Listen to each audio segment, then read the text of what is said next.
This is the Waupaca Area School District Board of Education meeting.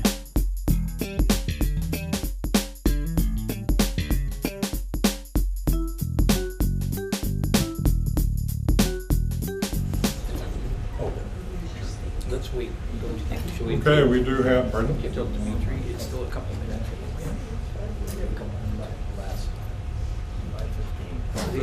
Okay. Before we get the meeting started, we do have a pre-meeting presentation by members of the forensics team, and I will turn it over to you to make some introductions. And thank you. Can I? Hey, you bet. Okay, awesome. So every year we like to come and express our gratitude to the board and to the administration for the support that we get for the forensics program throughout the school year.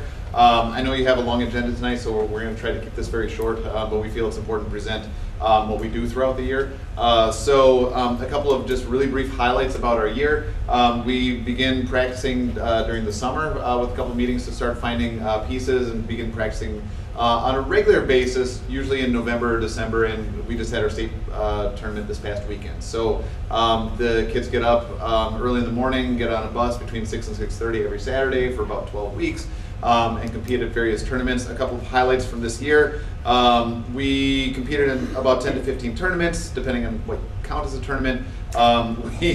We won first place in the Northeast Conference Championship. And just this past weekend, we took third place at state in our division. We have 8 students competing at nationals in Milwaukee. Which is Memorial Day weekend. I was going to have the students introduce themselves, but in the interest of brevity, I'm just going to list the students who are competing, and that way they don't have to introduce themselves. Even I told them to 5 minutes ago. Brevity aside, not that they're not used to the stage, but give them the stage. Okay, great, excellent. So maybe if we want to go down and, like I said, just say some of these students are competing at nationals and some are here just for support. We generally we have about 30 students who participate in forensics throughout the school year. So, I'm Jacob Cran, I'm a senior. This is my 4th and final year in forensics. I've qualified at the national level 3 times. Also, I just placed 6th place in the final round of the Semper speaking this past weekend. So let's go. I'm Kyra Jones-Bird, and this is my 1st year in forensics. I'm Kirsten Gregory. I'm a sophomore, and this is my 2nd year, and we were semifinalists in group picture this year. I'm Gail Kane. I'm a junior, it's my 3rd year. I'm going to nationals this year for debate, and I completed my double semifinal at state suite. Hi, my name is Autumn Heisler. I'm a junior. This is my 3rd year in forensics, and I qualified for public forum debate in nationals this year. Hi, I'm Charlotte. I'm a freshman. This is my 1st year in forensics, and I qualified at nationals for oratorical declarations. Hi, my name is Callie Ray. I'm a senior, and this is my 4th year in forensics, and I qualified at nationals for the 4th time in dual interpretation. Hello, I'm Erin Parcher. I'm a senior, and this is my 1st year in forensics, and I'm a group leader. Hi, I'm Lily Sandville. This is my 2nd year, and I'm a junior, and I also do group leader. Hi, my name is Laura Saunders. I'm a senior, and I'm a 4-time national qualifier for duo, and I also do group leader. And there are 2 additional students who were unable to be here because they're in track, but Colby Nimmer and Brett Nimmer also qualified for nationals in the category of Student Congress. Colby, Brett, Kayla, Autumn, and Jacob and Caleb Schulke all competed at Student Congress on Friday, which was held at the state capitol, which I think is worth mentioning because it was really cool. It was a great day. It was beautiful, and a beautiful building, beautiful weather. So we wanted to present the group Interp, which won first place at 4 tournaments throughout the year. The room is not set up real well for performance, so I encourage them to face the audience. If any of the board members would like to move for performance, that's fine. If you'd like to watch where you are, that's of course fine also. But without any further ado, this is our group Interp.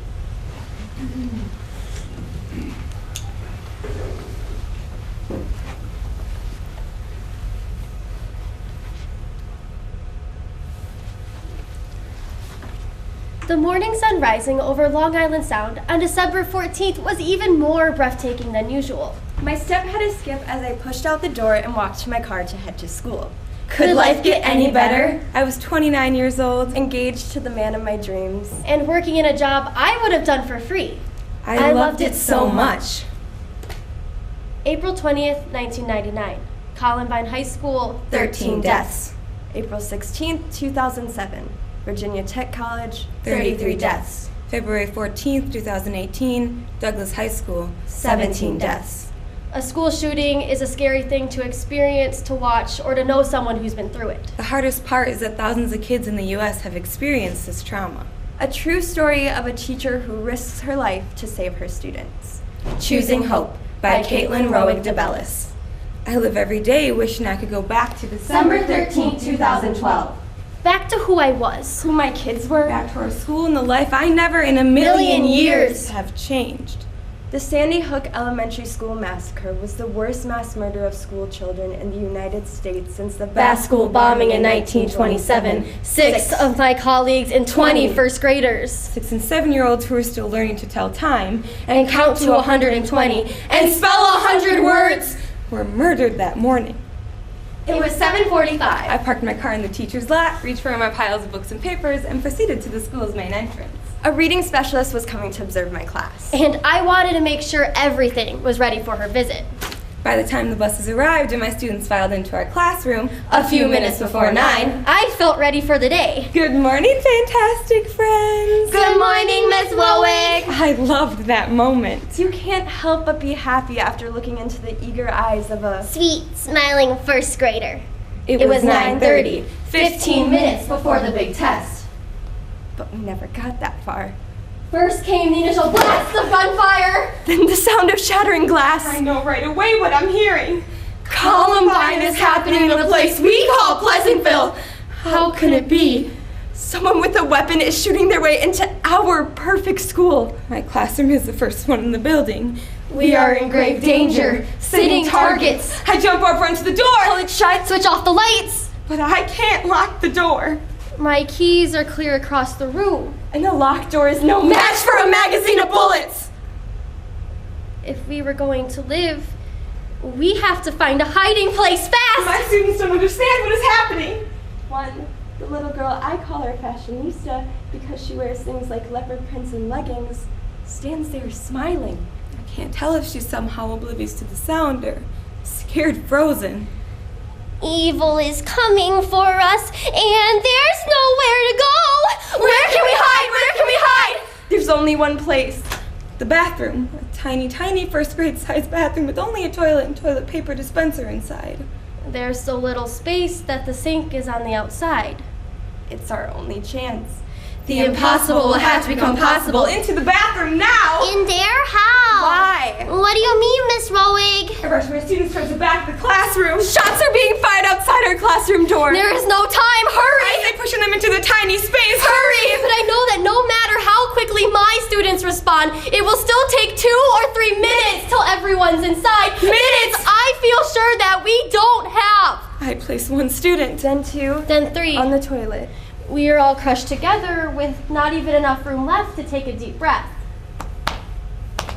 My heart pounds against my chest, but I can't afford to lose my composure.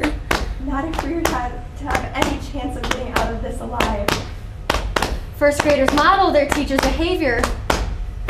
If I panic, they'll all panic. And we'll be dead. Now we have to be absolutely quiet. We can't say a word. Someone shouts, "Shooter, stay put!" Is that our principal? The school nurse? Another teacher? The sounds are too muffled to tell. Then ear-splitting rapid fire shots like a machine gun. Over! It's over! It's over! It's perfectly quiet. They understand that someone very bad is searching for us. In our silence, we hear voices. People are pleading for their lives. No, please, no! Please, no! What is happening? My fashionista begins to cry. I cup her face in my hand and look into her teary eyes. We're gonna be okay. Once again, We all hold our breath. I'm scared and I don't know what to do. Miss Roig, I don't want to die today. I just want my mom. I don't want to die before Christmas. I'll lead the way. I know karate. Hadn't it only been moments ago that he told us the story of finding $1 under his pillow for his 2 front teeth? No, the bad guys are out there and we need to wait for the good guys to come. It's going to be okay. We're going to be okay. I need you to know that I love you all very much. Anyone who believes in the power of prayer needs to pray right now. We are scared, but you are there. Even when we don't know what to say, we can just pray. Help me. I am so scared. Thank you for this day. Even though it's not been the best day, help us. Help us to see and remember all the good things you have blessed our lives with. Amen. It's been quiet for a while now. I wonder if the gunman is lurking outside our door. Waiting for us to feel safe enough to come out of the bathroom and fall into his trap. If the good guys were coming, they would have been here by now, wouldn't they? Why is it so quiet? I think about my students' parents and the unimaginable grief that they will suffer because I was too powerless to save their children. My worst fear is that I will see my class murdered before I die. I won't be able to stop it. All we can do is wait. An eternity passes. And from the other side of the wall come the voices of people who are barking orders. I hear them clearly. Don't look up. Don't open your eyes. Walk quickly. Oh God, is there more than one Are shooter? they kidnapping people? What's going to happen to us? My heart races in my chest. My kids look up at me. A knock comes at the door and we all stiffen with fear. I fear that if we make any noise, the shooter will realize that the teacher has Hidden the whole class in here. Ask who's there. Who is it? Hey, little fella. We're here to help you. Unlock the door. No way! Why in the world would I trust the words of a faceless stranger? No way! Am I gonna risk opening the door for a killer? If you really are the police, I need your badge. Seconds pass. A badge is slipped under the door. I pick it up and examine it. It looks fake, like a play badge that one of my students might wear. I desperately want it to be real, but I'm not convinced. This doesn't look real. I don't believe you. I look around at my kids and I know they are thinking what I am. Please let this be the good guys. One little girl is choking back tears. Take her face in my hands and smile. If she starts to cry, the others will cry. And I can't let that happen, not until I find out who's on the other side of that door. If you are the police, then you should have a key to this door. A few minutes pass before I hear the rattle of the keys. I hear the scraping sound of a key going into the lock. It doesn't work. Another key. Another failed attempt. 5, 6, 7 tries. My stomach churns with each twist of the lock. My students' eyes are wide. The 10th key works. The knob turns and the door pushes in. It's the good guys. Our heroes lead us out of the bathroom and in the opposite direction of the Bodies in the hallway and the blood-stained floor. I grab the hands of my students closest to me and follow the instructions to go fast. We rush the students out of the building. Oh, where are the bad guys? Is he still here, ready to hurt us? They assure me that we are safe. I say thank you over and over and over. Thank you for finding us in that tiny bathroom. Thank you for being the good guys. Thank you for saving our lives.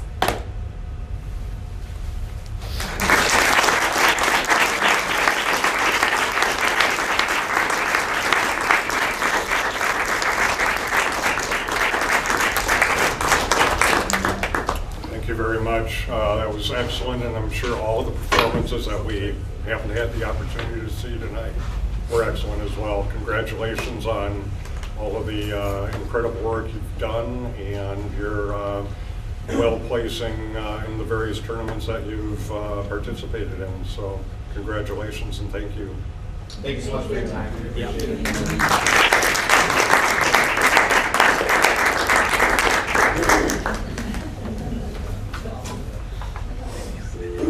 Okay, with that, I'm going to call Betty Mannion, who will be participating by phone.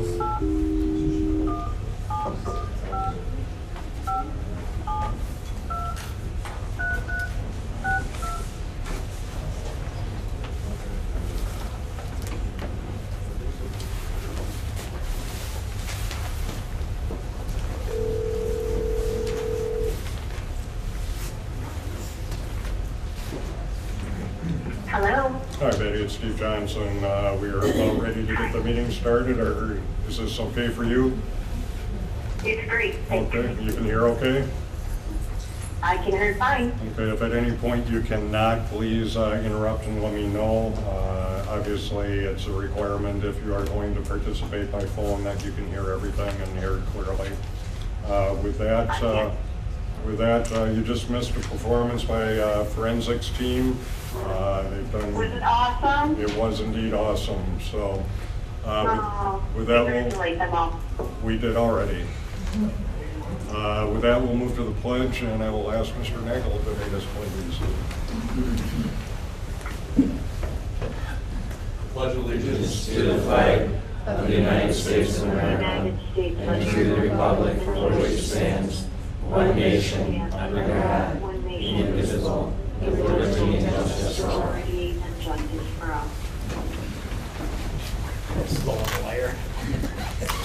We got to get your head start, Betty, with a delay on the phone. You wrapped up about 4 seconds late. I'll call this meeting to order. Let the record reflect that Mr. Hackett is excused tonight. He had other obligations. All other members of the board are present, with the exception of Betty Manny, who is present by teleconference. With that, we'll move on to approval of the agenda. So moved for approval. Second. There's a motion and a second. Any discussion? All in favor? Aye. Aye. Opposed? Thank you. With that, we will move to public comment. Is there anyone that wishes to address the board at this time? There being none, we will move on then to approval of the minutes. We'll start with the March 12th regular board meeting. Is there a motion? Move approval. Second. Motion to approve and second for the March 12th regular board meeting. Any discussion? All in favor? Aye. Aye. Opposed? Thank you very much. We now have the March 15th special board meeting. So moved for approval. Motion to approve and second. Any discussion? All in favor? I hope we don't have to adjust the calendar one more time. Oh, don't say it. No, a comment. I don't know if you heard the comment, but Mr. Polowitsky indicated he before we vote on the special board meeting minutes, he's hopeful that we do not have to adjust the calendar again. Is it supposed to snow there tomorrow? They're saying maybe. But there's some disbelievers in this room, or at least one, and that would be me. Okay. We'll move on to communications. Thank Start you. with the district administrator's report. Thank you, President Johnson. April 8th through the 12th is Tornado and Severe Weather Awareness Week in Wisconsin. This is a perfect time for school administrators and faculty to review severe weather procedures. On Thursday, April 11th, 2 statewide tornado drills are planned, one in the afternoon and one in the evening. Tonight is the debut of the Waupaca Middle School musical, Chitty Chitty Bang Bang. Shows will be held tonight, Thursday, and Friday at 7 p.m. The Wisconsin State Superintendent, Carolyn Stanford Taylor, will be visiting the Waupaca Middle School on the morning of Thursday, April 18th, to visit some classrooms and discuss our target-based grading efforts and progress. Spring sports, including baseball, boys golf, girls soccer, softball, and track, are off to a strong start with participation up 20% from last year. Our earliest scheduled competition was played on Comet Field this year on March 22nd. Thanks to our grounds crew for preparing our fields for the spring competitions. Our Waupaca Works Room, number 1227, will be the sponsor of the Chamber's Morning Mixer this Thursday at 7 a.m. Breakfast beverages and a light breakfast will be prepared and served by our students. We will be showcasing our strong community partnerships to all those who attend. In February, a small group of district and city representatives met to discuss what, if any, additional data might be needed to further the Fund 80 conversation. Specific areas such as program and participation trends, demographic trends, and specific municipality information was identified. Both governmental entities are accumulating the information to be considered at a future Finance Committee meeting. Finally, congratulations to Dale Felt and Steve Hackett on their election to the school board, and a sincere offering of gratitude to Dimitri Martin for his 2 years of service to the board, the district, the community, and most of all, the students of Waupaca.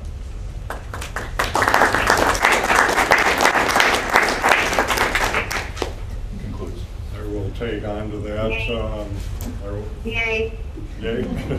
I will take on to that on behalf of the Wisconsin Association of School Boards, we have a certificate for Mr. Martin in recognition of his service to the children in Wisconsin public schools, and the thanks of all of us on the board and in the community for all of your service. We appreciate it very much. Thank you, Steve. Thank you. Before we move on, Greg, two of the things that you mentioned in your report, the state superintendent who's coming on Thursday and also Waupaca Works, I hate to be pessimistic, but if the weather is inclement to the point where like the state superintendent doesn't come, could we get an email to that effect? Because some of us are planning perhaps to come to that, and then to find out that she isn't going to show up wouldn't be very... Yeah, so it's not this Thursday that she would be visiting, it's the... oh, it's a week from... Right. Okay, Right. but still Waupaca Works is also, isn't that this Thursday? That is this Thursday, yes. Yeah, if we could get one, because I was kind of thinking of that too, if that's postponed or changed, just so we know. Yeah. Smoke in the snow. Yeah, I hope not. Okay, moving on. School board reports on meetings attended and school visits. Does anyone have anything that they wish to report this evening? Oh, at school is? Yeah, I did. I stopped over at one of the buildings I haven't been to, is Sunny Day. And I had a nice conversation. Well, I saw one of the classrooms. It was, the kids were having their snack time. Classroom was full of just beaming and happy kids, and I had a chance to sit down with the director of Sunny Day and had a chit chat with her, and things are going well there, and it's been a success, and thanks to the school district for their assistance. They have a real top-notch program. It was really impressive to go to. So I would be very pleased if I had children at that age to have them attend that. I mean, I think it's just a wonderful opportunity to get the kids started a little bit. So. Thank you. Yeah, I went to the other 4K, but kind of struck out. I went over to the Trinity to see our students, and none of them were there this afternoon. They must have been at the, there must have been a concert or something that they were all going. They may have gone to Chitty Chitty Bang. Or Chitty Chitty Bang Bang, that's right.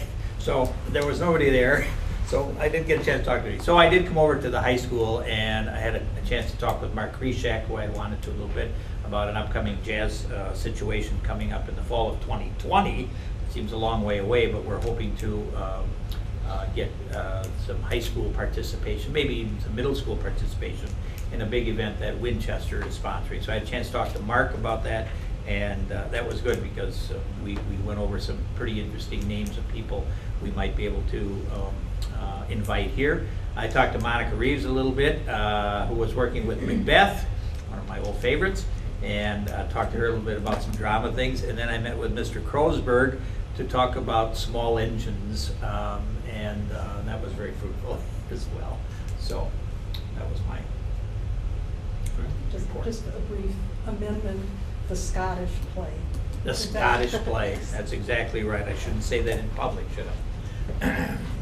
And on that note, I went, and actually a number of us went to the middle school last Wednesday to look at, and I'm sorry, there's just so much going on right now. I'm afraid I'm going to say something that, tell everybody what I saw, and it wasn't really what it was called, but was it target-based learning? Target-based grading.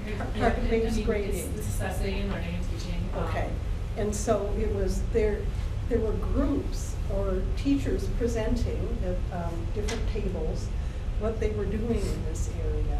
And I was really impressed at, first of all, how useful it seemed to be to them, the things that they were doing, and how interested everybody was, and also how accessible then the information was being made to the students so that they would be really clear on what the targets were and what needed to happen, and even the idea that, you know, you're not quite there yet, but here are the steps that you can take after. It was really impressive and a nice variety. So I was glad to have gone to that. The other thing that I did, Betty Mannion did, Mark Polowitsky did, we met by Zoom with the assistant director of the Wisconsin Resource Center for Charter Schools Works to talk about competencies and Head Rush, which is the program where you enter what you've been doing and the kind of assistance that they can offer us if we have something that we really want to work on. They'll work with us to help find the competencies that will tie to that. And Megan Sanders also attended. It was really, really nice to have that private training session. It was great. And they have offered some other assistance for those that might be interested. Yes, and in fact, they recorded it, and I need to tell everybody at what minute to start because we had a little bit of a delayed start while everybody logged on. Anyway, so it can be accessible to everyone. Can Sandy speak up? Yes, she can, but she's not speaking. She was just talking about the item or the teleconference that you attended with Sandy and Mark. Okay, got it. Yeah, I knew what she was talking about. I just couldn't understand it anymore. Okay. Anyway, it was really nice, and we talked a little bit about, Nick had told us of a workshop that they're planning, and I had asked if it would be possible to hold training here in Waupaca so that it would be easy for us to attend. She just mentioned some future training that she's lobbying to have here in Waupaca. Did he think that was possible? Yes, yes. He did, and he said they had given a workshop here before. Okay. And so we were kind of on the list of places that they thought that they might. Okay. And the ISN conference, the Innovative Schools Network conference, is this week in the Wisconsin Dells, and I will be driving up there to attend starting tomorrow because Waupaca has volunteered to be part of a study group that is going to be project-based learning schools who are getting together to talk about how you work with the standards in a project-based setting. It's really geared to be a work group, probably more with teachers and educators than it is authorizers, but I poke my nose under the tent for this first meeting. Well, thank you for all you are doing in that regard. You've really stepped up and taken a hold of that, and the district and the charter school are all very appreciative of what you've been doing. So thank you. Well, you're very welcome. It's been very satisfying and interesting. I was also at the middle school event, and I'd just like to say I was extremely impressed with all of the interesting sort of ways that teachers are incorporating technology into their classrooms, and different techniques that they were able to share that was kind of unique that they've discovered works well for them in their classroom. And so I guess the thing that impressed me the most was just the wealth of sort of knowledge that we have within our own district, that if we can just continue with the collaboration of getting the teachers together and sharing these ideas, we can learn so much from each other without even having to bring in outside consultants. So that was really neat. Very good. Thank you. That brings us to upcoming meetings. We have, yes. Wait. Yep. I didn't make a school visit, but I too wanted to elaborate on a wonderful program that was put together at the middle school that I attended, the after-school program that Laura Colbert put together. kudos to her. She just did a fabulous job coordinating it. The 9 teachers that presented did a wonderful job. And to reiterate what Dimitri just said, the collaboration amongst those teachers was so awesome to see, and their excitement to learn from one another. And most importantly, what stood out to me is how effective that early dismissal has been for our teachers, and it gives them really good time to program and to plan and to implement some awesome ideas. So thank you for a job really well done. And when you gave her kudos, Laura did smile. She's in attendance today, so she did hear you. Good. Okay. Anything else, Betty? Didn't mean to cut you down there or cut you off. No, that's good. Okay. Upcoming meetings, we have the April 15th special board meeting at 10 a.m. That is a closed session meeting. April 18th personnel committee meeting at 6 p.m., also a closed meeting. April 29 and 30 special board meeting, and May 14th we will probably have another meeting, but it's not set at this point in time. So we will get to that in short time. Next item would be setting the organizational meeting. We need to be looking at sometime on or shortly after April 22. People will have their calendars available and ready. Well, the first question that I would have is, can we dovetail that in with the anything on the 29th? Since we're meeting anyway. We could probably. I'm just saying. He was looking at me like I was looking. Well, I'm just thinking, I mean, we don't have a time set for that one, is that correct? We don't have the time set as of yet, no. But if we set a time that we could meet prior to for a half an hour or whatever time we would think, it might be, keep us for another day. We could do that.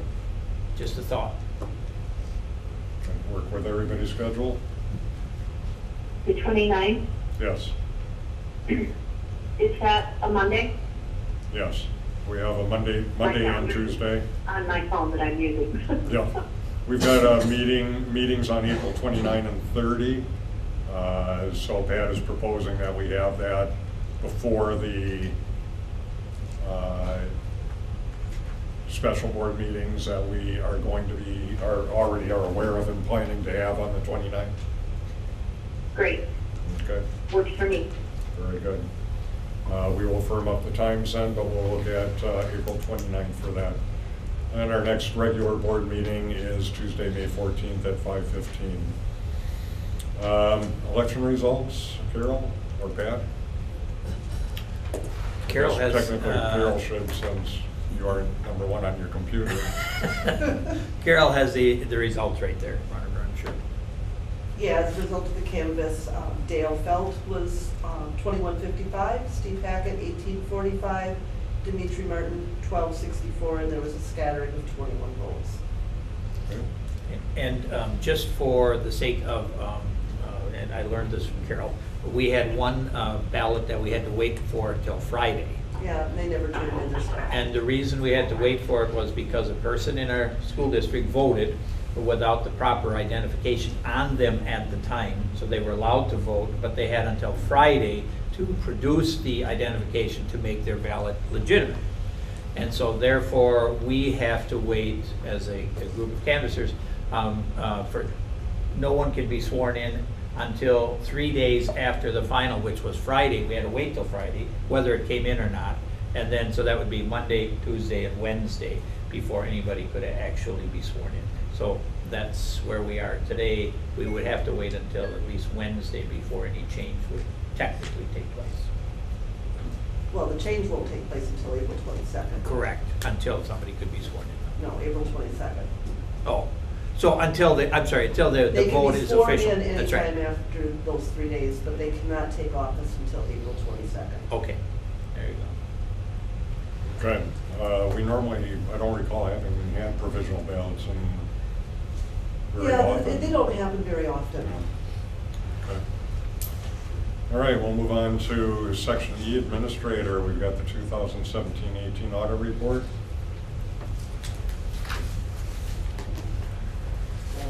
Everybody, really, I thank you for coming for this portion of the meeting, because I think this is why everybody came for the audit report. It's only 71 pages, so I'll go through every line by detail and make it terribly exciting. I can't hear. Just as well.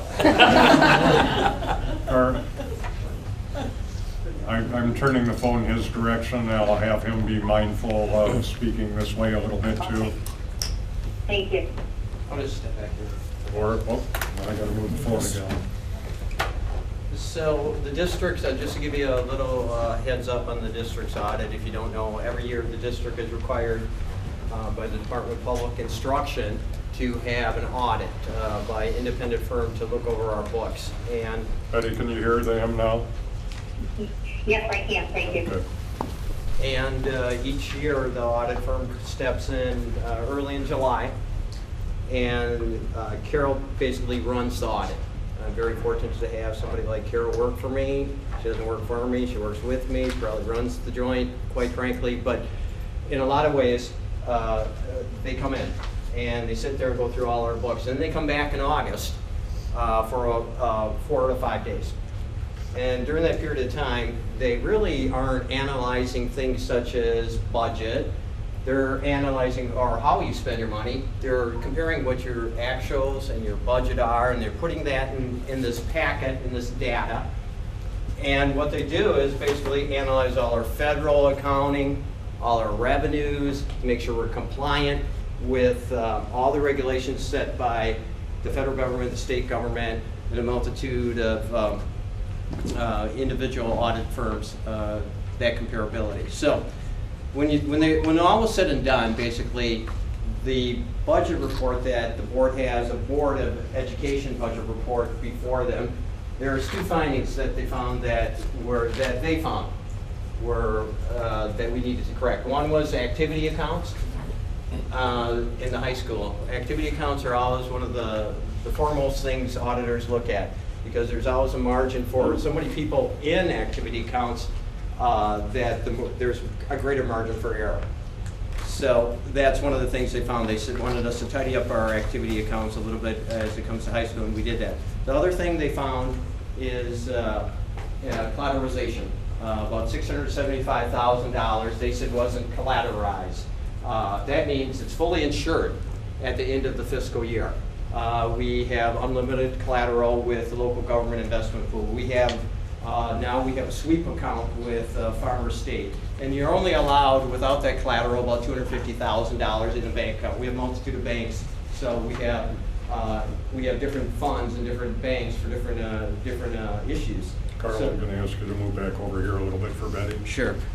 And so with that, the findings said that we didn't have enough collateral. Well, what we did is that we were covering a payroll and bills for the next day, so we moved the money to have that payment go with the 10th, I believe the 10th and 25th is our payroll. So those were the 2 findings they found. Also, so that's corrected. The other thing they found, they also do journal entries. I'm always walking away, aren't I? So they did journal entries, and out of the district, normally you have about 20 to 30 journal entries a year, at least, maybe pages that they want to move accounts to different accounts because they're not proper. So they're really cleaning us up. Audit report is really cleaning up to make us all our accounts in the right area. They only had 6 journal entries this year, which is very minimal for an audit for a district this size. So when that was said and done, that's really our audit report. And the audit report that I showed to the rest, I don't know if I left that stuff over there, but we have to be parallel with whatever this audit ends up. Our books have to match, and then we have to send that to DPI. So everything has to match. So when I went to the board and did the preliminary budget for next year and the tax levy certification, at that time, the Board of Education had 2 documents I prepared. One was the October 9th preliminary budget report. In this document, everything that's in that audit, not as detailed, doesn't tell you where the federal revenue is, doesn't tell you about the food service or the DPI analysis of potential federal funds in detail like this, but everything in this document, which I believe is a little more simplistic, tells the story. It tells the story of what happened in 17-18. Now this is a 17-18 audit.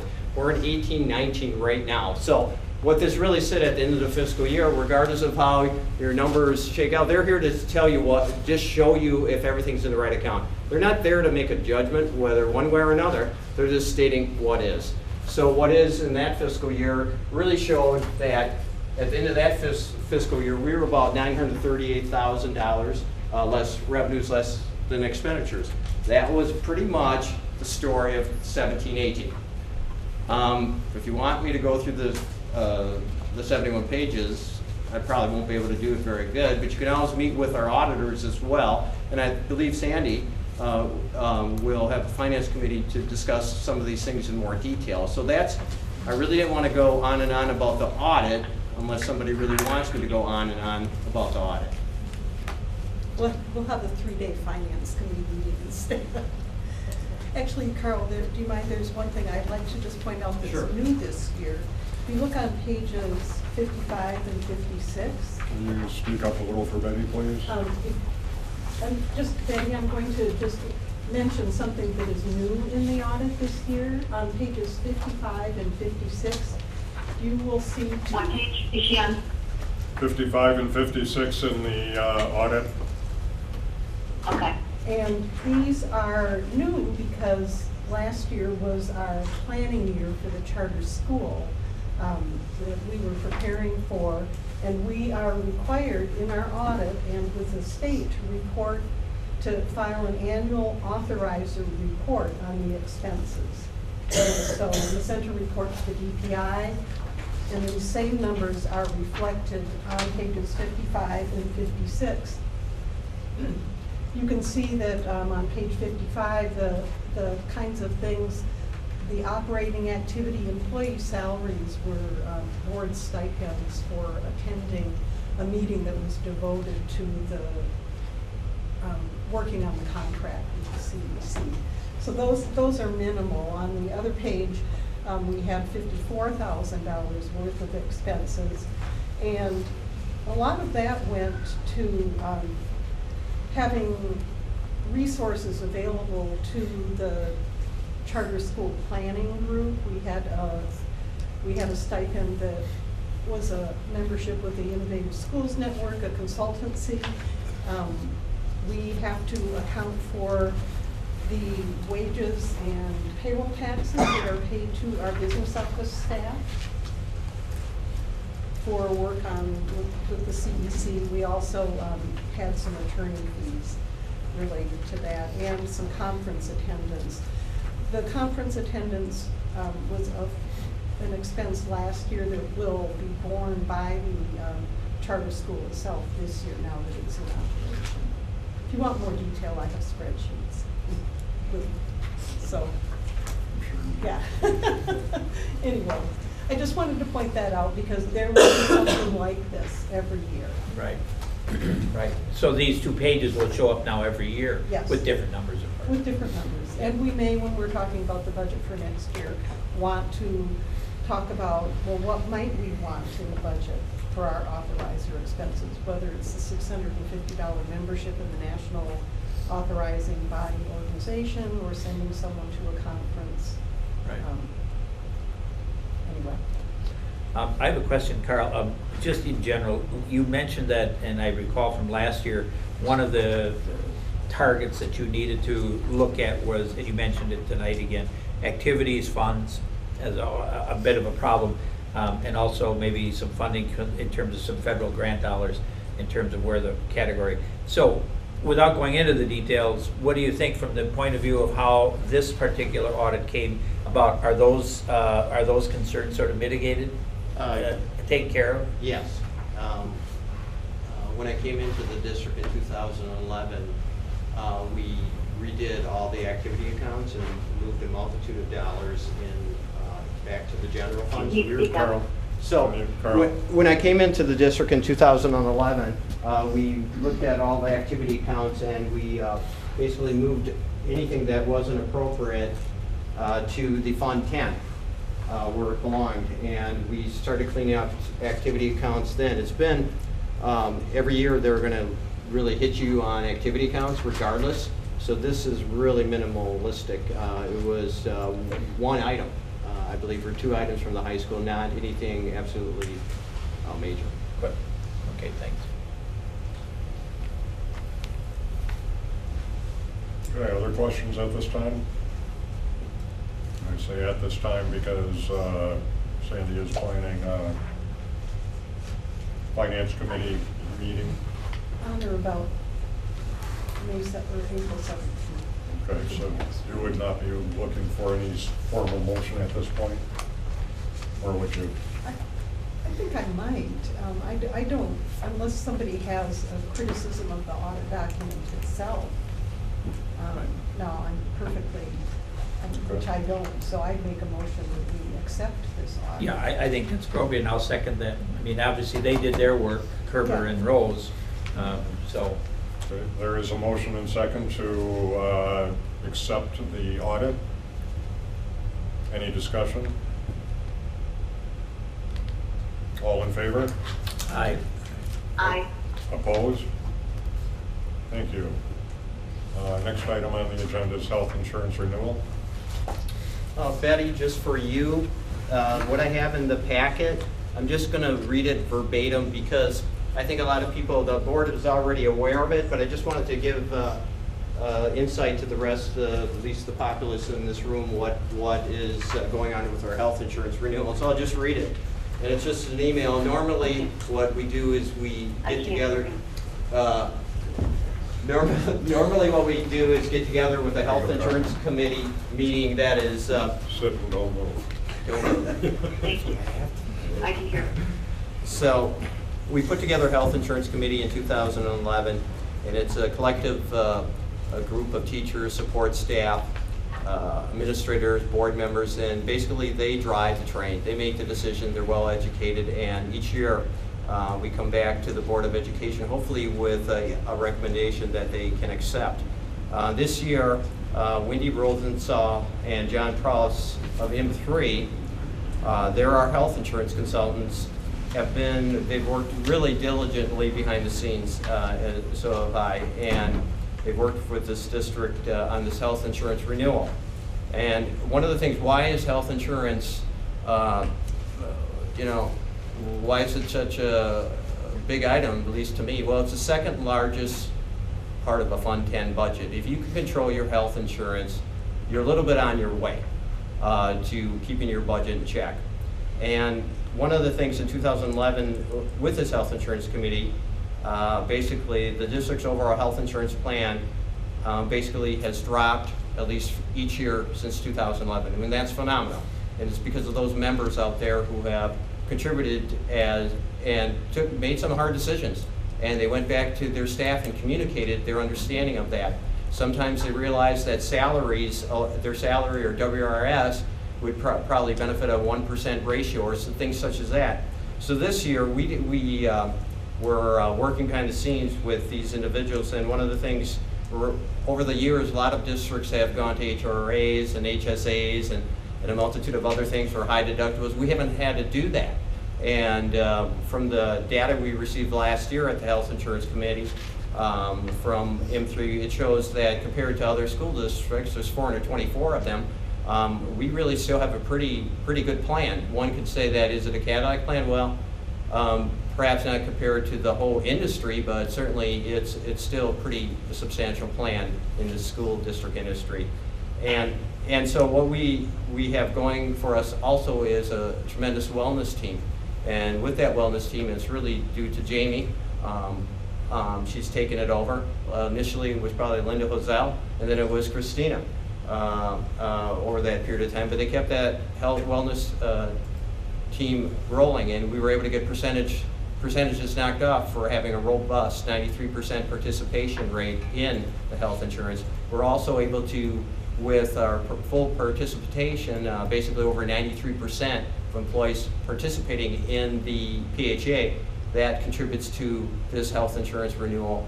And over the last 2 years, we've instituted the telehealth, and we're the #1 user of Amwell of all school districts, or all the WA book. So that saves money. It saves emergency rooms visits. It saves it saves lives. I think they've shown that. So, which brings me to this. It brings me to that they came to my office this year, and there is no increase, and there's no plan design changes. And for me, I thought the ratio probably would have been at least, our loss ratio is great this year.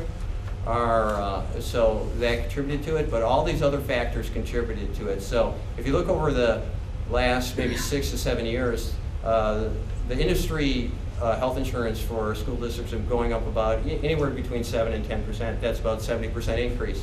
Our district has gone the opposite and kept the same health insurance plan. So what I'm suggesting to you, that's why I didn't put together a health insurance committee.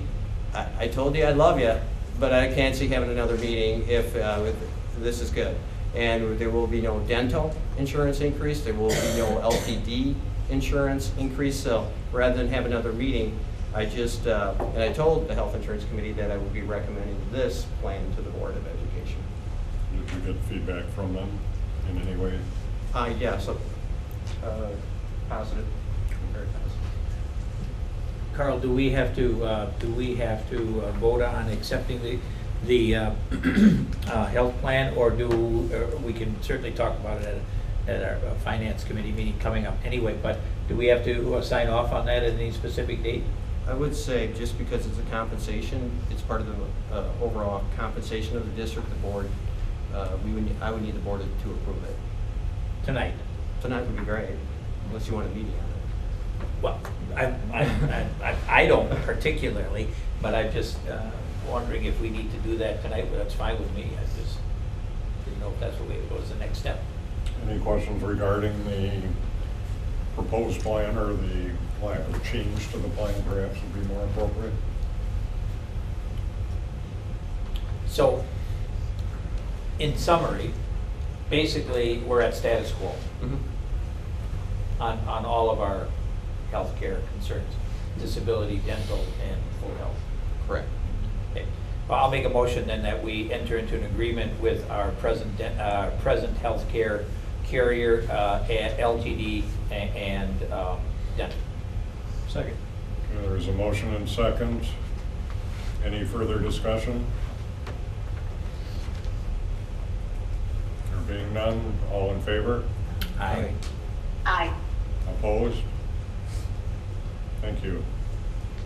That moves us to the preliminary budget snapshot.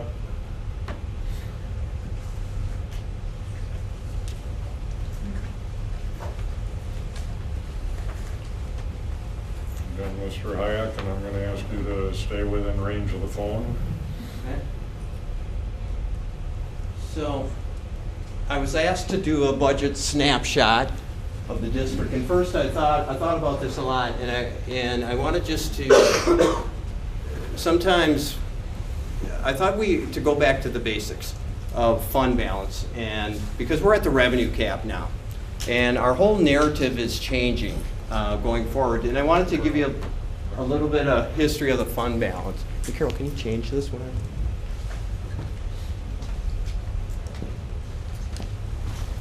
So if you look in 2000, I'm back, Betty, wandering. Okay, terrible. got it. So you can, Okay. I think I need to go. Carl, can I just interject? Sure. Before you even get into any of the numbers and the history, maybe you could explain to us, for those of us who may not be 100% sure, and anybody else in the audience, what it means to be at the revenue cap. I think I'm going to get there. Okay. And it won't be long. It's not a 60-page PowerPoint slide with music. I'm very disappointed in myself, but I'll be okay. We'll forgive you on the music.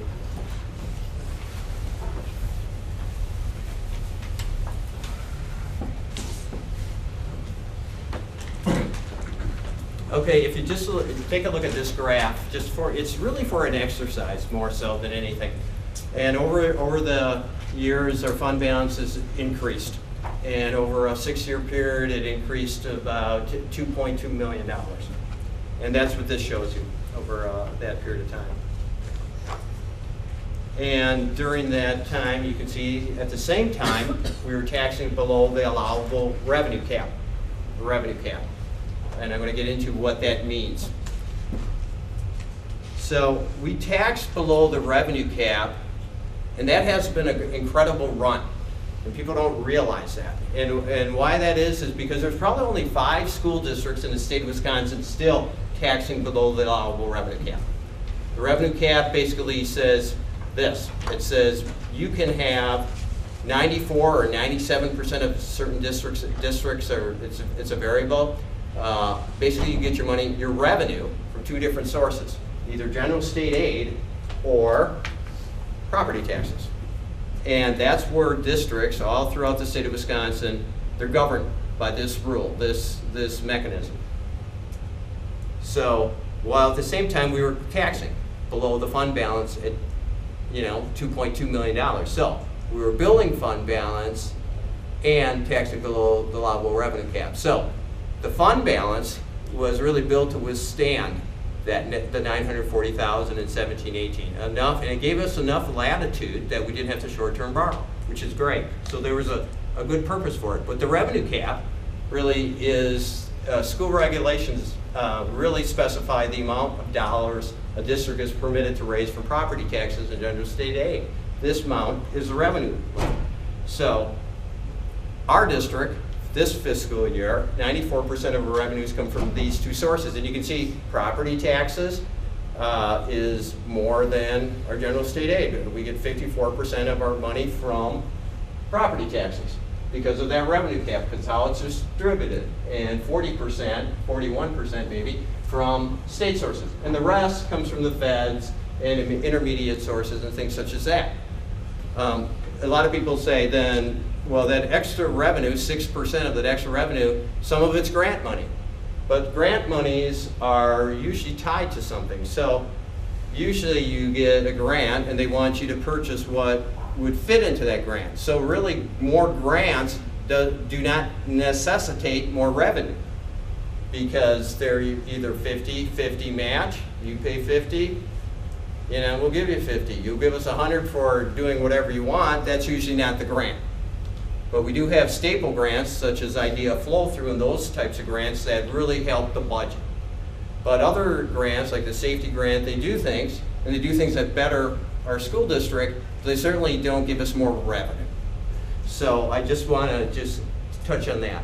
So for this budget snapshot, I have to work from the base. I have to work from this revenue cap. So if I look at the revenue cap is based upon 3-year rolling averages over in this area of student enrollment. So that's really the basis. The revenue cap is made to, and I've been saying this, to hold districts harmless if they start declining too rapidly. But once you start reaching a plateau, your revenue doesn't really increase. So that's what's happened to this revenue cap. So you have your 2-3-year rolling averages, and whether I drop this 20 or 40 kids, it doesn't necessitate 10,000 times 20 kids more. It doesn't change that. It's based upon this 3-year rolling averages. If I were to look at last year's revenue cap, which I did, the tax levy was set upon this, because the tax levy, literally, how much you're going to tax is set upon this. So this revenue cap, 18-19, if everything stays the same, there's no budget rescue, so to speak, from the governor or the legislature. If everything stays the same and our population basically goes down a little, or even if it remains flat, what happens with this revenue cap compared to last year's revenue cap, it goes up. How much do you think it goes up? 2.4%. $14,000. So it's $14,700. That's because it's flatlined. It held you harmless. It kept you there. You're starting to drop. You're starting to decline. You're starting to plateau. So the revenue cap is going to govern how much revenue we have, and then we work backwards. So if you look at our enrollment trend over the past few years, you can see that at the tail end, it's basically becoming a flat line, but it's not increasing, but it's not decreasing dramatically either. So that's a good thing, but remaining flat's a good thing, But now they're starting to piece together all your past 3-year budgets, and they're saying, this is how much we have to give you. Now there's other money that comes in, but that's figured into this overall projection. There's per pupil state aid that's really trying to make up for not increasing the revenue cap. Years ago, they'd increase the revenue cap every year a little bit. They'd give you $100-some per pupil built into that machine. But now they just give it to you on the side. So that's part of the revenue projection within this too. Now I wanted to kind of give you an exercise, and this isn't this is just an exercise. And I want to show you why we're not in this predicament. One of the things, okay, so last year, so you saw our fund balance was increased, so we could withstand one-time hits, so to speak. But if you have ongoing expenses, they compound. So one of the things here, you can see last year, yeah, we had a shortfall, but there again, we didn't have to short-term borrow. So what happens when you run out of money? You try to short-term borrow, or you don't have enough money for cash flow. So if you get to this point and you have about an $8.6 million fund balance, which we had at the beginning of this fiscal year, well, you can say, well, then just spend that. Just spend that for expenses. But those expenses never go away. So one of the things that happens is if it's a one-time expense, you can absorb it. But if it's an ongoing expense, your fund balance goes rapidly down. And this is just an exercise. We corrected this. This isn't going to happen this year. This year, we're projecting a $92,000 revenues exceeding expenditures. So we've corrected this from occurring, but if this were to occur, if everybody just did this, you can see you're hitting short-term borrowing, and everyone goes, well, just borrow the money. Well, you have to have money to borrow money. And the more money you compound negative, the more money you're going to need every year. And you're going to pay principal and interest out of Fund 10, which is your instructional account, to supplement that borrowing. So that then, what I want to point at, column 2 is not going to be that for this year. This year, we're coming in, project at least a balanced budget, perhaps a $92,000 revenues over expenditures. Now, this is a snapshot then. So I'm taking that revenue cap everybody saw, and that increased $14,000. And then I have other revenues to make up for that 6%, grants, which I talked about, and miscellaneous revenues, sales of things. But that gets you to this point. So if you look at these columns right here, if I tack on right up here 2.44%, this is Fund 10 only, and I move everything, cast everything forward. It's early. This is a really preliminary snapshot of the budget. It's conservative. It's saying everything's staying the same. But if you're in my position, that's probably what you'd present to the Board of Education. So as you move it forward, you can see that you get over to, if you move this forward, so how much money do we have versus revenues and expenditures? We actually had more revenues projected last year than I project this year. Well, you can see we don't have as much grant money as we had before because we used some of it up, like our tech grants were winding down and our safety grant will wind down. So some of those, we won't have as much revenue, but we only basically got $14,000 from that revenue cap. So you can kind of do the math. If you take all your salaries and you go 2.44% increase and your revenue cap goes up 14K, that's really not a beautiful scenario if you're in my position or anybody's position. So if you move this forward, and I take it just base to base. If I move it forward to the upcoming year, well, yeah, I moved it forward, but I also know we're not going to have a $142,000 food service operating transfer, which came out of Fund 10. So I got to take that off. There's $50,000 out of Don's salary budget, which is coming off the table, and $75,000 out of the maintenance budget. I put this scenario in here, and don't kill the messengers, just an example, but if one were to eliminate staffing positions, ongoing expenses in the tune of $200,000, it could be 1.5 administrator, it could be 2.5 teachers, it could be a multitude of that. If you took $200,000 off that and you get to the bottom line, you can see we're still about $168,000 short. But that's really close to being a balanced budget.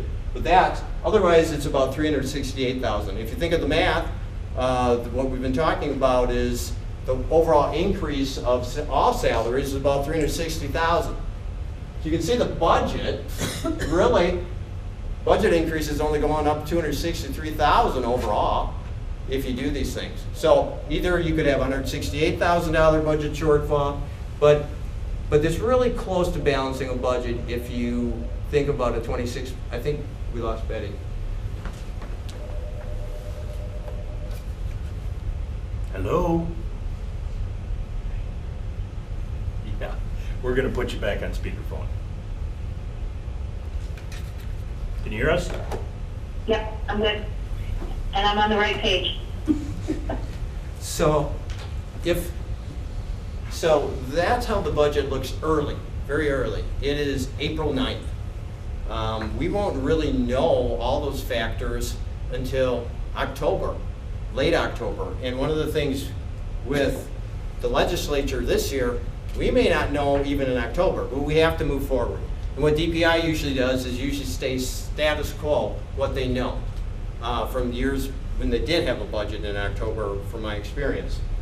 So I wanted to just give you an example. So if we were going with compounded effect, and I've had to do this in other districts when we were running referendums to exceed the revenue cap, and one of the things that you look at here is, let's say we have $168,000 then shortfall, and we do nothing with it, and it's an ongoing expense.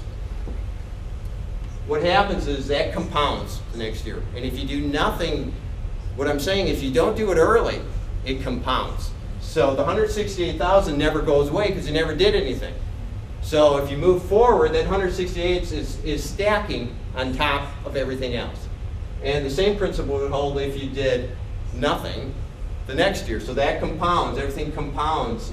So that's one of the things to be when one's making, looking at a budget overall. That's something to look at, compounding expenses. If you don't do it now, it compounds, it doesn't go away. If you just use your fund balance for it, it doesn't go away. You have to use that fund balance for next year, this year, the year thereafter. So the district, the school district of Waupaca, quite frankly, is in an excellent financial position. We're not short-term borrowing. We still have a healthy fund balance to support things such as this. And compared to the 424 school districts, we're really in great shape no matter what you're getting out of this presentation. And the fund balance though, and I wanted to argue this, that I think it's one of the most important things to the district's financial health. And because expenses never go down. Our non-salary isn't going down, our utilities aren't going down, food is not going down, everything continues to go up. We're governed by the revenue cap. One can argue that the revenue cap isn't correct, but they've been arguing that my entire career. What is. So when I think of Warren Buffett, he says, on earning, never depend on a single income. Make investment to create a second source. On spending, if you buy things you do not need, soon you will have to sell things you need. On savings, do not save what is left after spending, but spend what is left after saving. On taking risks, never test the depth of a river with both feet. And on investment, do not put all your eggs in one basket. And we haven't, we diversified. And one of the things we've learned is with even the building of the stadium, we put the short-term $1 million that we had for potentially only about 4 months. We took the whole $1 million. Carol was smart enough to watch the interest, and we put it all in there before we had to make our payments for everything. And basically we paid about 3 years of, we had about a 7 or 8%. We had some substantial percentage rate on that money, so we were able to pay off the interest for about at least 3 years. Basically we were interest free because of how we invested it in a short term. So we were fortunate that way. So we have investments such as that, but it's safe, municipal finance law. And on expectations, honesty is very expensive, yeah. So really what I'm saying to you with this presentation is that this is an adventure. You think it's not, because trying routine, it's not routine anymore. We're at the cap. And when you're at the revenue cap, the whole narrative changes. From when you move forward, it's a different conversation. And we're not used to this. And it's nobody's fault. And most districts are here. But the conversation usually becomes, how do you keep your expenses and revenue neutral without tapping into your fund balance? So that's pretty much my budget snapshot presentation this evening. Okay. One question, with some of your projections going forward a number of years, you do have projected pupil count. Was that just base trend line through the past years to project forward, or how did you come up with that number? That's based upon an attrition model I put together, so it's moving kids, yes, it's moving kids in and out based upon classes that are moving in and out. Okay.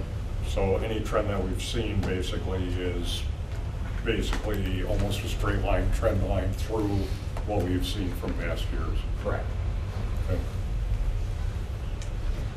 All right, questions with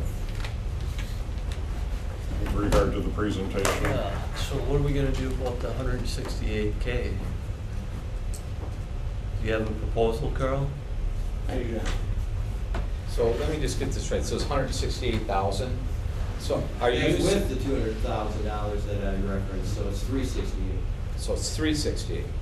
So if we keep, it so we don't keep money on the fund balance, are you saying we need to look at either finding $368,000 in extra revenue, or do we have to reduce our expenses by that, or a combination of both? It's really the board's call, but I would say that looking at other revenues is, it's harder to look for other revenues in bank on. So 360. If I may. So this is the first that I've seen this information. So I would caution the board to react too strongly to this information at this stage in the process. We're still a long way from knowing what the state appropriation for education will be. There are a number of opportunities that the governor has on the table that will impact or infuse income into school district budgets, whether it's an increase in the categorical aid for special education, which this district is currently transferring a little over $2 million a year. If that percentage increases from 25% to the target of 60%, obviously that's a big swing. Okay, even if it increases by 5%, it'll still be additional aid to the district. If the 200-204 per pupil increase is applied in year 1, year 2, that's $400,000 per year in additional revenues that are not, correct me if I'm wrong, Carl, are not calculated into any of that. None of it's calculated. There's no budgetary proposal. Like what Carl had indicated early on, is this is assuming everything remains flat. We don't know whether or not it will. There's indications whether or not it would be ultimately passed, that we might get more state aid. We don't know that. So when you say, do we need to look for additional revenues, I guess to the degree that if everything else remains flat, and we don't know if it will, we would have to look at, hopefully, an increase in state aid to cover that difference. And I just had a question. In these calculations, and when I was looking at the budget worksheet on 10H, where you write in the draw from Wisconsin Parental Choice Program, there wasn't anything entered in that yet. At what point are you going to find out what that might be? October. And that's a flow through, meaning they tell us how much money is getting siphoned, I'll just say, to the parental choice program, and then you can tax for that. So That's right. we're really just a flow through, and the issue there, I think, is one of transparency. Yeah.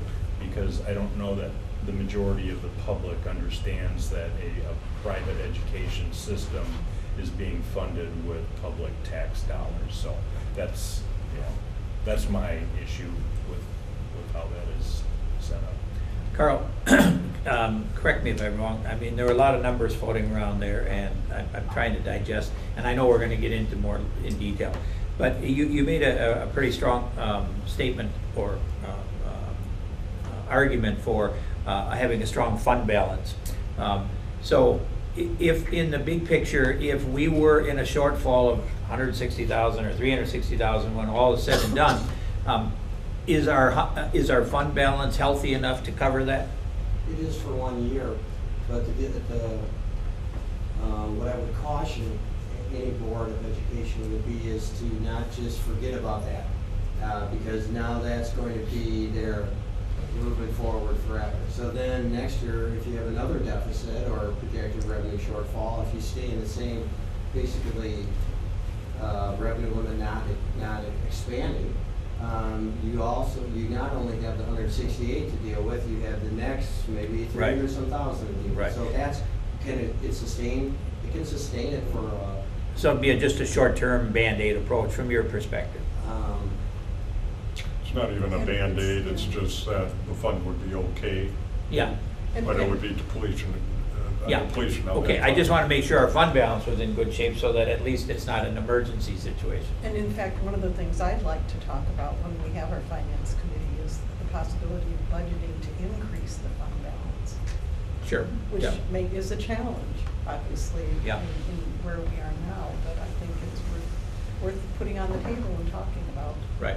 I also think that because we're at the revenue cap and because we are similar to a lot of other districts, I think when we get to that presentation, you could help us with the idea if, and that's a big if and I'm not proposing, if we had to do some short-term borrowing, how would we go about that and what kind of money would we want to borrow in terms of dollar amounts? And you can give us some idea what that would be like. We may have to face it, so we might just as well, like you said, it could be lethal, so that it doesn't hurt to find out what that's all about. We haven't had to do it in this district, but we might have to, so we'll ask you to kind of look into that for us. Pat, excuse me, we have had There to actually do was that. a time Well, when we did. I know we borrowed money. Well, we have had the short-term And borrow. short-term, but we And haven't for quite some time. It has been a number of years, but we were in that cycle. Yeah, I know we were. I know. I didn't mean that we weren't, but I mean now that we're at the cap. And it required that we intentionally focus on building that fund balance, so we didn't have to. Exactly. short-term I borrow. understand all of that. I'm just saying, if we get to that point where we do have to short-term, be nice to know what kind of an What that kind of impact that cost has. is. That Yeah. is. Okay. Absolutely. Yeah. Doesn't hurt to know it. I think that's probably very good because I think people should know exactly what that means. Exactly. Because it is a very expensive and ugly thing to have to deal with. Yeah, I agree. So I think being aware of what it looks like could drive some decisions to be able to avoid that because of the long-term effects of exactly that. Especially in an environment in which rates may go up. Yeah. I believe in one of the scenarios I showed you in the exercise, it shows if you had a short-term borrow, you have to borrow $3 million, that would estimate $6 million, and what would be the estimated interest on that of the Fund 10 budget. And one of the things, if you deplete it too far, you can't roll a borrow against a borrow. So you can't pay you have to pay it. And you can't just borrow over the other money and borrow and borrow and borrow in a vicious cycle. So I think one of those, but I'll have that for you. Okay, good. Did you get the answer you were looking for on revenue cap? Yes. Okay. Yes, I mean, he talked about it earlier. Mark, I don't know if you looked like you were starting to ask a question. No? Okay. All right. Any questions or comments with regard to the snapshot that was presented? Thank Okay, thank you very much. We'll now move on to the Personnel Committee. Mrs. Mannion? That would be me. Well, the Personnel Committee met on April 1st, and I'm assuming the whole listing is up there. The items that we talked about. If you click on committee report. Technical difficulties. So the first item that we talked about was the teacher handbook language. And this was presented to us actually by the teachers, that they were in it. We've actually dealt with this in the past when we've had a teacher that's had an unfortunate situation and has run out of personal days or sick leave. Other teachers are wanting to come forward and donate their time, goodwill to that teacher. In the past, we've not allowed that, and so it came forward to us again this year, and we considered it and decided that it's a good thing. Greg put together a formal, not contract, let's see the word, a request of the teacher that would be receiving those days. And so the board had a lengthy discussion on it, and we agreed that this would be a good thing, with the caveat that it would be revisited in a year to see how it went this year, although we realize that this issue is kind of fleeting, we hope, and that it wouldn't be something that we would use often, hopefully. So we asked that we could revisit it in a year, and we also asked that Greg would put together some kind of language so that this could maybe apply to other groups in our district, not just the teachers. But we felt that for the goodwill portion of it, that it would really be a good thing for our district. So we came forward with that recommendation that we go forward with that. Okay, there was a recommendation by the Personnel Committee to add the language to the teacher handbook as presented in your board packet. Being a committee recommendation, it does not need a second. Is there any discussion? Betty, do we have, or did we get a chance to look at the language specifically? I mean, were there any changes in there that we wanted to make? I mean, the concept I agree with, and I think we all did. But was there anything language-wise we needed to look at? No? No, I don't believe so. Okay, okay. No, the only request was that we look at whether or not it can be expanded. And that's in there, yeah, okay. Other groups, and that we certainly will revisit it in a year. Okay, sounds good. Okay, other questions or discussion? Okay, there being none, call the question. All in favor? Aye. Aye. Opposed? Thank you. The second item that we discussed was Dr. Nian had requested on behalf of the board a consulting company called Carlson Detman to look at comparables in pay in municipalities and districts in our greater eastern Wisconsin, central Wisconsin area, to just see what the base wages were for support staff, secretaries, and within school districts for aides and things like that. And so a chart was given to us with comparables and where we stood in reference to all of that. And it looked like in many areas, Waupaca is low for paying some of our educational aides. And so a recommendation was made that we go forward with raising salaries to comparables within our area.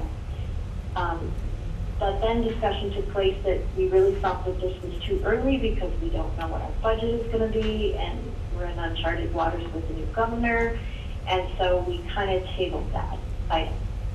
And we moved forward then into closed session, but we talked about compensation for next year. And the consumer price index has come out at 2.44. And so the board talked back and forth whether we have steps in lane, if we should implement that for all of our district staff or some groups or whatever.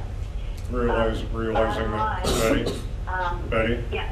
Realizing that it was a closed session, I would caution that we keep any recommendations coming out of that committee to the board rather than what all the discussion points may have been, only because of the rules surrounding closed sessions. Okay, however, it is listed in the document. Okay. Okay, go ahead. So do you want me to go forward or not? Sure. Okay, so if we go into our document and you look at compensation 2019-20, it's there. Yeah, go ahead. I just wanted, before you got into too much about what some of the discussion may or may not have been, I just was throwing out that in general. Okay. So the committee decided that a 2.44% increase would be a good thing, and we went forward with that recommendation. And so we are bringing that forward. However, I will say as the committee chair, after hearing budget issues and not being sure of where we're at for this upcoming year, I, as the chair, have to bring it forward, but I am recommending that we maybe table this for a time so that we can be a little more certain as to what we have before we go forward. And we, I don't think we have to move on this immediately. I think we still have some time. So I'd like to open that up for discussion. I agree. This is Sandy, Betty. I don't know if you can hear Sandy. Go ahead. Betty, I agree that I think tabling. I can't hear Sandy. Sorry, I agree with you about tabling this so that we can be have a chance to continue discussion in light of what direction our budget is going to be taking. Benny, I think it's a good idea too. There's no hurry here that we can't wait until, we're meeting on April 18th as Personnel Committee, correct? Correct. Okay, so can we, are you suggesting maybe we chat about it then? Absolutely, we could put that on we could add that onto the agenda. Okay, I mean, today's the 11th, that's only a week away, and maybe, so it's still timely, but it gives us a little bit more opportunity to look at all the things Carl Hayek gave us tonight and anything else, and we can chat about it then. I think that's a good idea. And if that turns out to be too early also, we still have time. Yeah. And if it means that we don't get a decision until it's later in the year and there has to be some adjustment to that, we can go with that. I'd rather do that than make a decision that it's not. Yeah.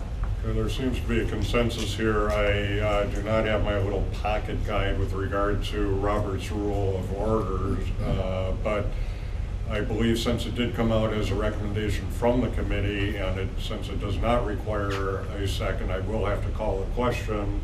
And if we are going to table, then I would suggest that those that wish to table it vote by saying no as opposed to yes, and then by virtue of that, it is tabled.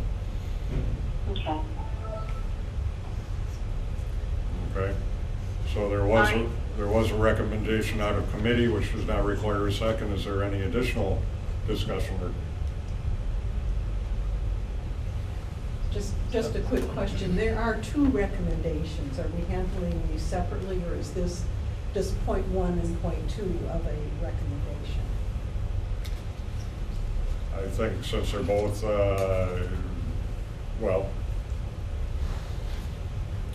did you bring that forward as a combined recommendation from the committee, or are they two separate? It's two recommendations, but we could combine them because I was going to recommend that the second one be tabled also, since it involves salary and money and I think we could wait. So if we'd like to join them into one, it's fine. Well, if the committee moves them forward as separate, we'll have to handle them as separate. Okay. Okay, so we'll start with the first one. All in favor? Tabling, now you're talking about tabling. No, of accepting that recommendation. If you vote yes, then it is not tabled. If you vote no, it will be tabled. Okay. Yeah. Everybody understand? Mm-hmm. Okay, all in favor? Opposed? No. No. Recommendation from the committee is not approved. And with regard to the second,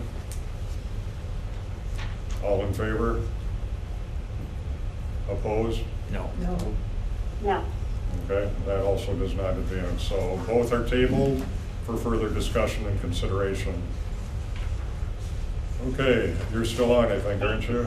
There's one more item that we had, and that was the hiring of Lori Charlesworth and Lori Smith Charlesworth as a director of Pupil Services, Student Services. There was discussion because this position is now extended to 260 days, which would be a full school year. In the past, I believe it was a 9-month position, or correct me if it was a 10-month position, I'm not sure, but it wasn't full-time. It was So the board agreed, it went from, I believe it went from 240 to 260. okay.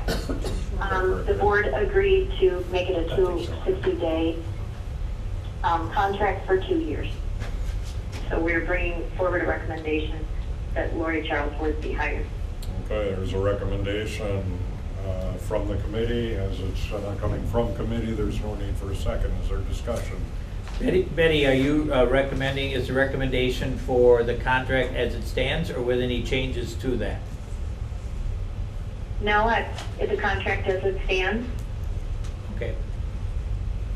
Other questions or discussion?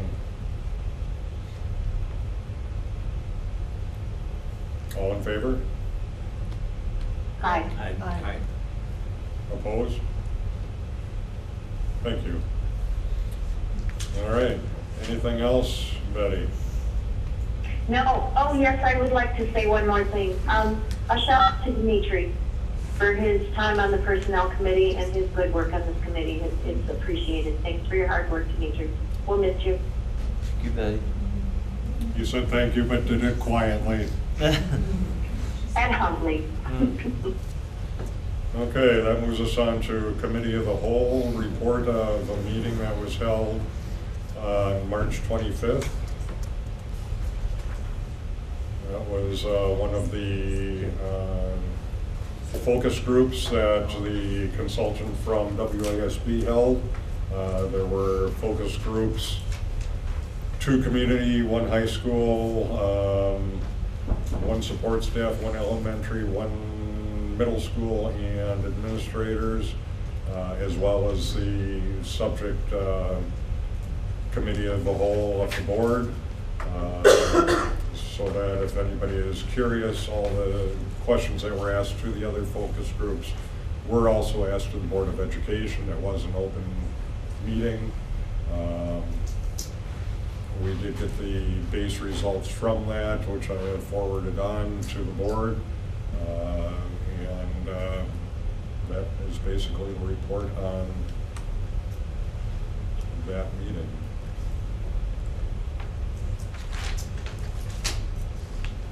We're about to go into monitoring now. Yes. Could I request this for a short break? Yes. Betty, we're getting a request for a short break. We will break for 5 minutes. Okay. Do you want to call back? Save yourself? No, I'm good. Okay. Want to put your phone on mute in case you have something to say for meeting? Yep, so the timing of this was pretty good in terms of, I know many of the board members attended, and you guys have already made reference tonight to the presentations at the middle school, so I thought that was like great timing in terms of when this came out. I had shared the memo, Carol had shared the memo with you, then I shared with you the actual document, because when you get the memos. The links aren't active, of course, which is why I shared with you that multi-year teaching. Can you turn the mic towards you? Plan. Done. Use your outside voice, Mark. Okay. And so, knowing that tonight could have been a little bit longer meeting, I do want to adjust to say that, you know, we're not going to have teachers present. Again, I know many of you were at the middle school to see some of the outcomes of the work that's been put into place along the lines of that professional learning time. And what I shared with you then is kind of that long-term plan, multi-year plan over what professional learning time will be used to accomplish and achieve over the next several years in the district. I shared with you that plan just so you can see the complexities, the thought that went in behind it, the opportunities that we have in terms of a focus for our staff during their professional learning time. So you see, there's a plan is in place. It's a draft, and there's a lot of things that have been added to it since even the memo was sent out to you, or tweaked, I should say, maybe not added to it, but it's been changed to it. I think it's a great step for our district in terms of having that multi-year plan and having, you know, that early release Wednesday is a huge structure to support that improvement of guaranteed and viable curriculum in every classroom, to support effective teaching in every classroom. Because what are our teachers doing during that time? They're collaborating. They're working with the coaches. They're working with the tech integrators. As you guys witnessed that attended that time at the middle school. So I didn't want to bog you down into the details and the nitty-gritty of the work. That's why I wanted to share that document out with you so you could explore it as you chose. And I guess I'd say, what questions do you have? I think the memo is pretty self-explanatory.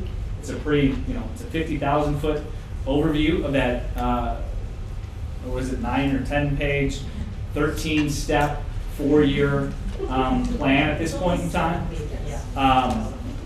But when you include all the links, it's probably north of 100 pages, but it's a guide, it's a support, it's part of the plan. And again, like the first line says, improving student achievement is complex. So we have to have a multitude of angles in which we're going to work to achieve that. Early release Wednesdays, instructional coaches, technology coaches, professional development opportunities, consultant work, right? There's a vastness of things that have to happen to improve. It's not just we're going to focus on one thing and that's what we're going to get the results of. I mean, the plan is written to help narrow the focus from a year-to-year standpoint, but you know you can't just talk about curriculum and not do any assessments or not have instruction going on in the classroom. But again, just due to the complexity of improving student achievement, that's how that plan is written out, and to help us organize what it is we want to be able to get done and achieve during our professional learning time or early release time. So I'll stop talking at that point in time, and I'll ask if you guys have questions over anything that was shared with you. I want to say I do have questions, but they seem like kind of nitty-gritty questions. Okay. That, but in general, you know, we have our coaches now, and we have the early release. Are there areas, and there have been so many successes that I really would like to know, though, are there areas where you're finding there have been challenges that you might not have anticipated, where things are not going as well, maybe even with one group of grade levels versus another? I mean, I'm just really curious to know what the challenge is. Sandy's question was, what challenges have we come into that may not have been anticipated and may require some reconsideration as to the approach with, well, it's kind of what you said. It is, it's very nice, okay. No. And Mark is about ready to respond, so. Well, I think anytime there's a change, whether it's a change in desired outcome, it's a change in structure, or what our expectations are of people, there's going to be unanticipated challenges that arise. I think having staff find agreements on what it is we want all kids to know and be able to do has certainly been met with a variety of expressions from teachers in terms of absolutely. We've been working hand in hand because we're, our classrooms are right next to each other, and we teach the same grade or the same content. So we've always been kind of bouncing ideas off of each other. Or, oh wait, now all 4 of us have to be on the same page with what we want all kids to know and be able to do out of this grade or out of that content area. I think, by human nature, sometimes the more brains you have and you're asking them to reach consensus, there's some different challenges that arise out of that. But overall, I think we understand some of that, and realizing you have 180-day calendar roughly for students, but when you start taking away some of the other events and you get down to actually how many days of instruction you have, if we've planned for 180 days, and in reality we're probably closer to that 150-day mark, there's going to be a misalignment, and then there's going to be frustrations, and then there's going to be, personalities or feelings and emotions get caught up in that too. So really taking a step back and realizing that. I mean, if you look at the Common Core, which has been, approved for many, many years, there's no way in which you could go through that set of standards in a typical school year, in a typical day. And so we really have to identify what are those priority standards that we hold true and dear to what we believe the students in the school district of Waupaca need to be proficient at. But the other part of that equation is the state also says there are certain standards that kids need to be proficient at.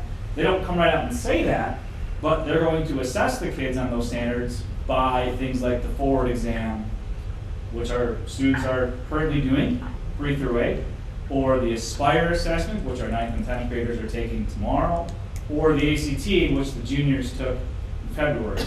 And to say that there's 100% alignment between those different assessments, which are created by different assessment companies with a different lens, is inaccurate. And so we had to do some training and some teaching of staff, and that's going to be a continual growth and opportunity to make sure that those targets that we're choosing as priorities are also those that the state has embedded in some of these assessments. But it's not as clear as just going to a manual and picking out 1, 2, and 3. And so, our teachers are awesome. They want to make sure that they've done the best. They want to make sure that they have the correct standards as their priority standards. And undoubtedly, they're the content experts. We don't get to just go, someplace and say, is this 100% accurate or correct? So there's that little bit of self-doubt, I'll say, sometimes that pops up. But again, it's with the best of intentions. It's not because they can't or they don't. It's just they want to make sure they're right. And reminding them that despite maybe some of our past practices of doing some of this work and putting it off to the side, the intent of this is not to put it off to the side. This is living, breathing. We want to have a playbook, so to speak, for a course for our teachers and our parents and our community to say, yeah, here's the learning targets by semester for this course. And for the teacher level, here's the assessments that we've created common to go along with it. Here's some of those instructional practices or activities, labs, tasks, presentations, what have you, that go along with this. So there could be a one-stop shop for our teachers to ensure that there's that continuity in what it is, so that excellence is happening in every classroom by design, not by chance. And so getting those and reaching those agreements, teaching is a very personal profession. And so we need to support teachers at different levels and where they're at in that journey. And that's part of that complexity of utilizing coaches, utilizing administrators, utilizing consultants, utilizing professional development, utilizing the power within the room too. Thank you. Mm-hmm. Great, thank you. Other questions? Well, yes. Okay. I have one other question and one comment. I just really like the notion that this is maybe competency-based, so that when kids are struggling, it's not hopeless for them. They can see the targets and they can see the way to get there. And be told not yet rather than no. So that's really great. There was a section about not penalizing kids for turning in late assignments or turning in assignments late. And I just wondered what the balance is between having consequences, because that does affect the staff who are maybe grading or needing to help keep up. I just wanted to hear a little bit more about how that works. Finding the balance is important, and there's no research that supports that you're going to try harder to get penalized for handing in Well, I something understand late. that. And we're really about what is it does that student know? Yeah. What can they do? What can they perform? What can they present at that moment in time? Mhm. So as you alluded to, if they choose not to do something at that point in time, does that mean that they can't do it, or they haven't shared with us that they can do it? Right. And that's that kind of that not yet mentality. And so, yeah, we got to tease out some of the details with that. But again, big picture is these are the expectations that you will learn at these high levels. Here's the sense of clarity that we're going to provide around what it is we expect you to learn.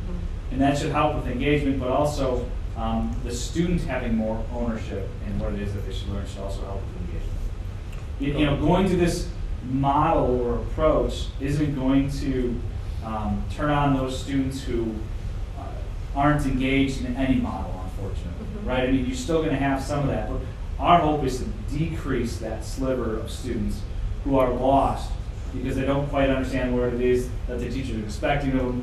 That sense of clarity isn't there yet, regardless, you know, of how hard we're trying with it.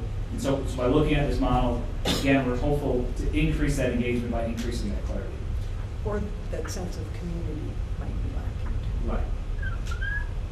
Did you? Well, understanding the engagement portion of it and wanting to ultimately measure the knowledge as opposed to the timeliness, where is that balance of accountability and structure, if you will, of expectations that others may have? Yeah, so grading out on competencies versus grading out on behaviors. I mean, that's listed in there too, keeping those two things separate. So if you're not handing in your work in time, if you're not coming to class prepared, if you're not being safe, if you're not being responsible, right, we'll pack away. We need to be reporting out on those attributes separately. So that again, that doesn't say whether you can or cannot do, let's just say, the math problems. That just says you've chosen not to even attempt to do those math problems, or you've chosen not to hand those in on time, for example. That's that behavior part. Whether you can actually do it from a content standpoint, that's that academic part.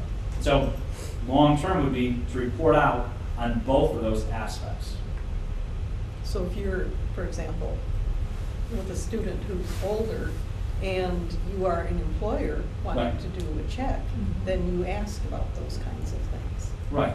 And we still have to have those conversations about what goes on a report card, what goes on a transcript. We're certainly leaning towards that way, and certain universities are open to, you know, that whole old knowledge of, you know, that valedictorian was really smart, book smart, could take care of things, but statistically didn't always do the best at that next level of higher education because maybe they didn't have those soft skills, maybe they didn't have time management, maybe they didn't have to study, maybe they didn't have the best work ethic, whatever the case would be. Those soft skills, as we'd say, are 21st century employability skills. That's where that will pack away. That's where that behavior grade really comes out and becomes that key factor in how do we communicate out those behaviors, in addition to how do we communicate out those academics. Just looking at teasing those two things apart. Questions still? Well, always. Okay. Anyone else? Okay, very good, thank you. Moves us to the consent agenda. Okay, I mentioned to Steve, I have a couple of financial things on the accounts payable. I had a couple questions. I wonder if I could get some clarification on. Before we do that, I'll entertain a motion and then we can have discussion. Okay. Motion to approve. There's a motion to approve. Is there a second? Motion and second. Okay. Discussion. We are members of CISA 5, is that correct? Correct. So I noticed in our bills paid out, we also had bills for CISA 6, 4, and 9. What are we paying them for? Yeah, so we're part of a consortium for CISA 6, and I couldn't speak to the CISA 9. And There's those a lot of 4? conferences and stuff that different CISAs are sponsor and then we go to. Okay. So it could be any of those types of things too. Okay, all right. I mean, they weren't huge, but I just found it kind of odd that we were incorporating those others. 5, obviously. And then also, we had a bill, a monthly bill anyway, for $2,500 for First Educational Services. What are we paying from First Educational Services? Those were consultant fees for coming in and working with staff. It just happened to be over 2 different months. One was the middle school staff, I believe, and one was What the was high that school for? staff. Can you talk a little louder? Oh, sorry, did you hear mine, Betty? First Educational Services for $2,500. And Mark is answering, Mark Clayton is answering. Yeah, so consultants coming in and working with staff. So for example, I can speak at the high school, we ended up doing was bringing in every high school teacher in their collaborative learning team, if you would, or the professional learning team. For the most part, although sometimes you group them together. And what kind of questions do they have, what kind of supports, needs do they have, again, on their target-based journey. So who are the consultants that were paid? Garth Larson. So Garth Larson is, so go ahead. I believe it was Garth Larson is what you're referring to, I'm not. So is he on a retainer of sorts? Is this something that's going to be ongoing? We wean from it, but if staff is asking for additional supports or needs in order to achieve what we're asking to do, and it's outside of our scope, then we may, but it's not, I mean, it's an as needed. But is it budgeted? Well, it came out of my budget, and I'm still within my operating budget. Okay. I mean, you budget for every professional development opportunity in, April for the following full length of the school year wouldn't be accurate. So that I might have missed some of that. Pardon? I was just responding to Pat, indicating that it's coming out of the curriculum budget that Mark oversees. Okay. What did you say about, I'm just saying, when in terms of budgeting for professional development or resources or consultant work, you do leave some of that unbudgeted because the needs are going to change over the course of the year and you can't anticipate all those needs. Well, give me a for instance. So if Garth Larson is, for budgeting for his services, how much time does he spend in the district, and what kinds of things is he doing for us? Well, like I just explained, when he was here last, it was for 2 full days, working with teams of teachers for 2 class periods at a time to look at where they're at and what kind of supports do they need with their target-based, identification of priority standards, turning those priority standards into learning targets, creating the success criteria for those. Pat, one of the things that we'll be looking at least it's on my potential list for the Finance Committee, is to look at, where there are... I can't hear. Sandy's speaking about the upcoming Finance Committee meeting. And we'll be looking at things like that. So doing a little bit of a deeper dive. Well, and that's fine. I didn't know who First Educational Services even was. Got it. I know who Garth is, but I didn't know the organization. So consequently, I was just questioning where that money was going to and why. Yeah. And I also had 2 questions about the hires that has nothing to do with pulling anything out, just questions as long as it's on here. So the math person that we hired, Christy Schmidt, is that taking Mrs. Tomlinson's spot? I believe so, yes. Yes. And is Michael Kositsky, the high school social studies, taking the permanent one where we had a person who was in part-time? Okay, just questioning on those. Okay. All right, other discussion? Roll call. Sandy Robinson? Yes. Betty Mannion? Yes. Dimitri Martin? Yes. Pat Fair? Aye. Mark Levitsky? Yes. Steve Johnson? Yes. Okay, that moves us to item 11, which is, I'll entertain a motion to move into closed session. So moved. Okay, a motion. Second. Motion and second to adjourn into closed session in accordance with Wisconsin statutes 19.85, paren 1, paren C, considering employment, promotion, compensation, or performance evaluation, data of any public employee over which the governmental body has jurisdiction or exercises responsibility, specifically to consider personnel contracts and performance issues. Roll call. Pat Fair, Aye. Mark Polbisky, Aye. Sandy Robinson, Yes. Patty Mannion, Yes. Dimitri Martin, Aye. Steve Johnson. Yes. Okay, we are adjourned into closed session.